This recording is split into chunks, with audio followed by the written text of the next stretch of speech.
Hey there, my friend. Today I want to share something that's completely transformed my life, and I believe it can transform yours too. You know, for years I heard people talk about retirement like it was the end of something. Like once you hit 60, 65, 7 years old, you just stop having value, stop having purpose. But let me tell you something I discovered through a deep and painful personal journey. God never retires us from His purpose. I remember so clearly the day I turned 60. My wife had prepared this beautiful party. Friends and family were there. There was this huge cake with candles that nearly started a fire, everyone laughing and celebrating. But at the end of the night, when everyone had gone home and I was alone in the bedroom, looking in the mirror, I saw a man I didn't completely recognize. The wrinkles were deeper, the hair was whiter, and this frightening question echoed in my mind: what now? What comes next? In the days that followed, I started noticing how society treats people my age. In work meetings, I realized my opinion didn't carry the same weight anymore. When I'd talk about technology, I'd see that condescending look, like I was some dinosaur trying to understand a world that wasn't mine anymore. Companies started offering me early retirement packages, saying I deserved to rest, but what I heard between the lines was, "You're not relevant here anymore." It was devastating. For 40 years, I had built my identity around my work, my professional achievements, my ability to solve problems and lead teams. And now I was just another retiree, expected by society to quietly disappear, to not get in the way of the productive people, to be content with senior discounts and daytime television. I fell into a depression I wouldn't admit to anyone. I'd wake up with no reason to get out of bed. I'd look at the clock and think, what for? Nobody's waiting for me. Nobody needs me. My wife noticed, of course.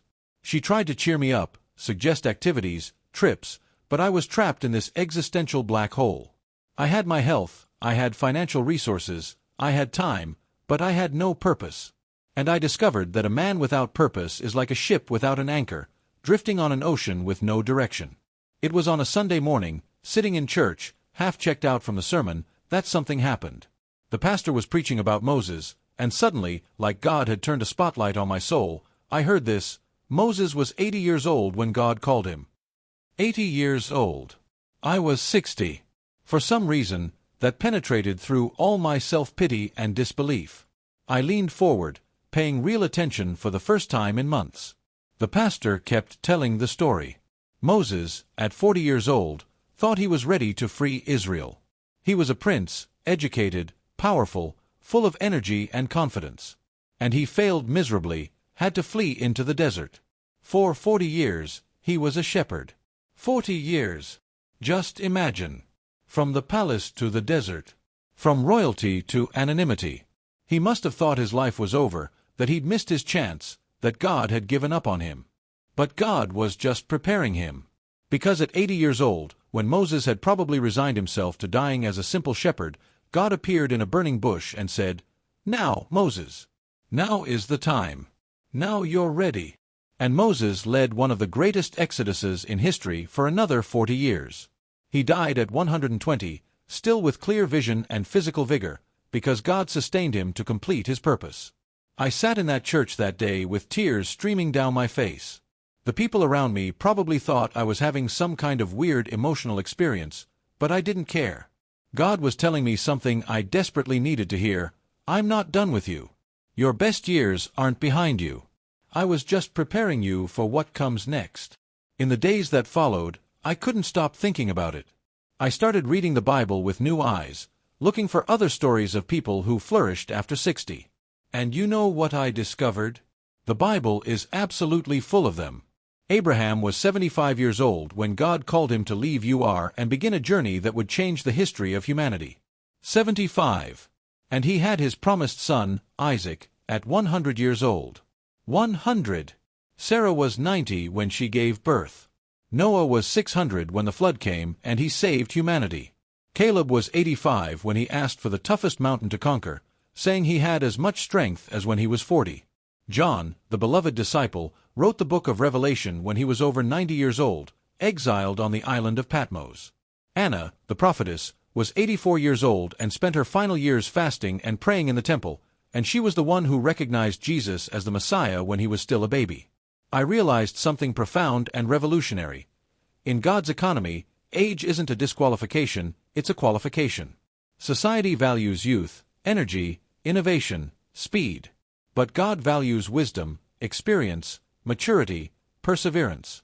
Society discards what's old. God honors what's been tested by time. Proverbs 16:31 says, "Gray hair is a crown of glory, it is gained in a righteous life." Gray hair isn't a sign of decline, it's a crown. Proverbs 20:29 says, "The glory of young men is their strength, and the splendor of old men is their gray hair." Every phase of life has its unique glory. Our glory isn't physical strength, it's accumulated wisdom. I started taking inventory of my life. 60 years of experiences. How many crises had I navigated? How many financial, relational, professional, spiritual storms had I survived? How many times had I fallen and gotten back up? How many painful lessons had I learned? How many times had God rescued me when I was certain everything was lost? I realized I was a repository of decades of wisdom. Not the theoretical wisdom from books, but the visceral wisdom of real life. I knew what it was like to lose a job and survive. I knew what it was like to have a marriage on the brink of collapse and rebuild it. I knew what it was like to raise rebellious children and watch them become wonderful adults. I knew what it was like to be betrayed by a friend. I knew what it was like to bury parents. I knew what it was like to fail spectacularly and have to start over. And then came the question that changed everything. Why did God give me all this wisdom? So I could keep it just for myself? So I could take it to the grave? The answer was obvious. No. This wisdom was a sacred deposit that should be invested in the next generation. I was a steward, not an owner. And stewards have the responsibility to multiply what's been entrusted to them. I started praying differently. Not prayers of self-pity anymore, but prayers of availability. God, I'm here. I have time. I have wisdom. I have experience. Show me where you want me to invest all of this. Don't let me waste these years. Use me while I'm still here. And God started answering in ways I never could have imagined. First, a young couple from church reached out to us. They were on the verge of divorce after just 3 years of marriage. They sat in our living room, desperate, and as my wife and I listened to their story, I remembered when we were in the exact same situation 35 years ago. I could see our reflection in them. We spent the next few hours not giving superficial advice, but sharing our own journey. The terrible fights we had. The nights we slept in separate bedrooms. The day we almost signed the divorce papers. And how God, step by step, taught us to love when we didn't feel love, to forgive when the hurt seemed insurmountable, to choose commitment when the emotion had evaporated. At the end of that night, the young husband said something that marked me. "You've given us hope.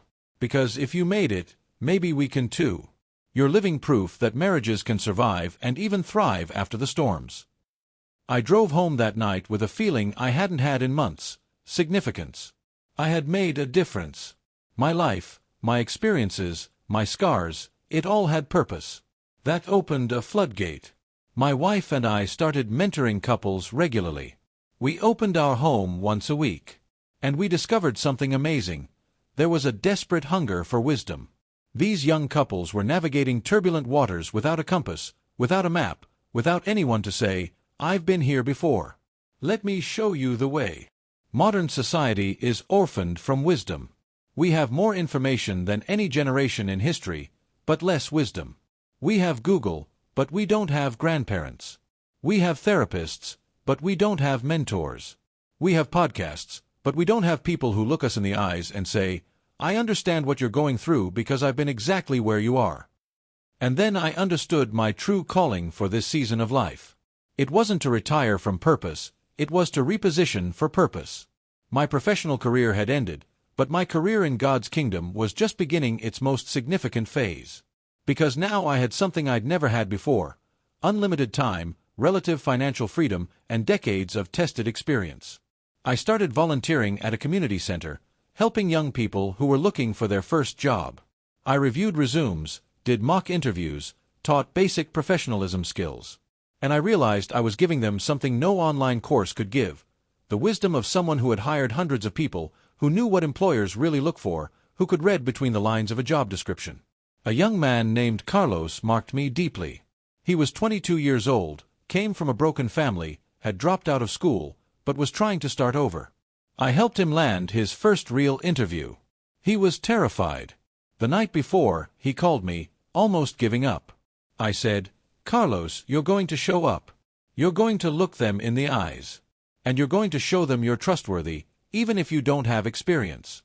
Trust comes before competence." He got the job. 6 months later, he came to visit me, wearing his work uniform, smiling ear to ear. "You changed my life," he said.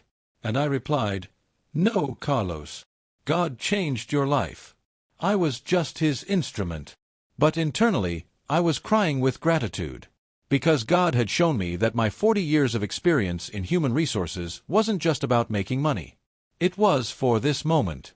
For Carlos and dozens of others like him. I also discovered the power of intercession.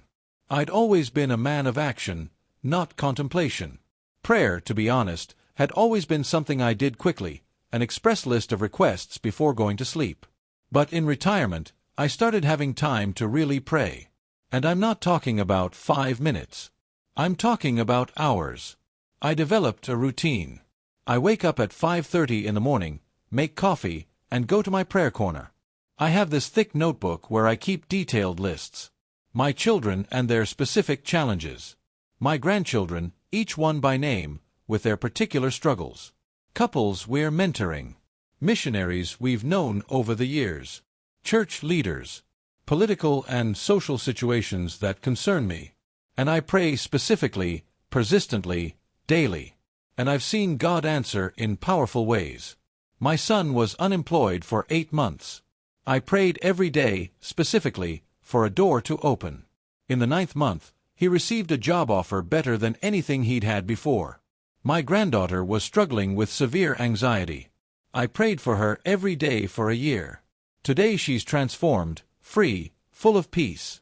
A friend of mine at church, Miss Esther, is 78 years old.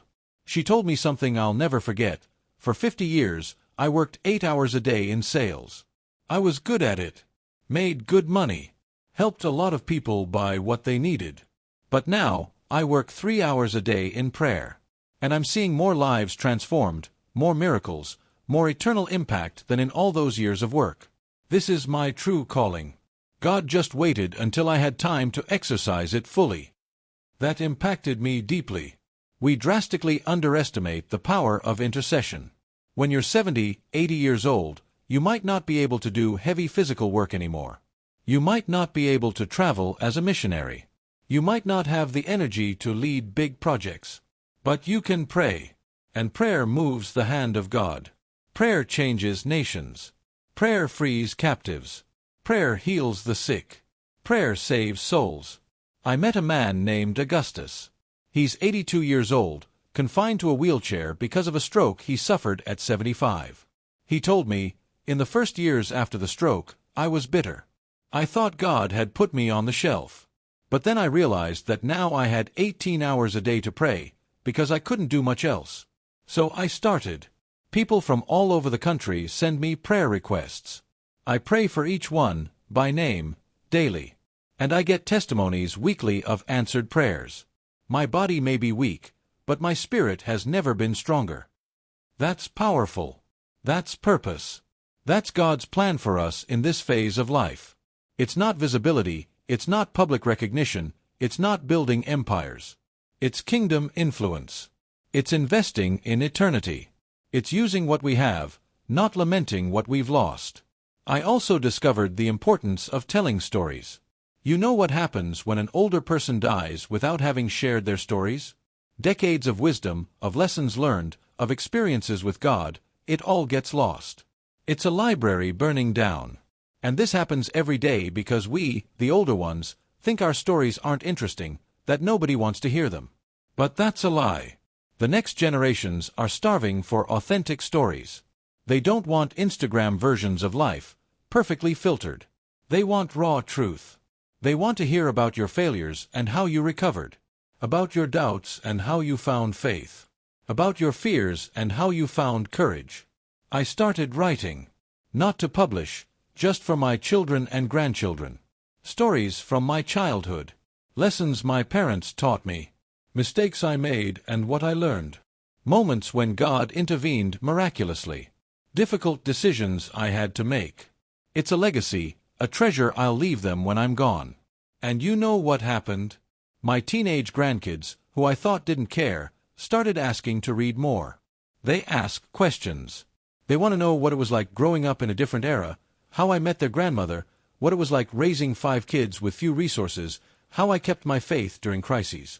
I'm building bridges between generations. I'm giving them roots and identity. There's also the matter of serving in practical ways. I've always had manual skills.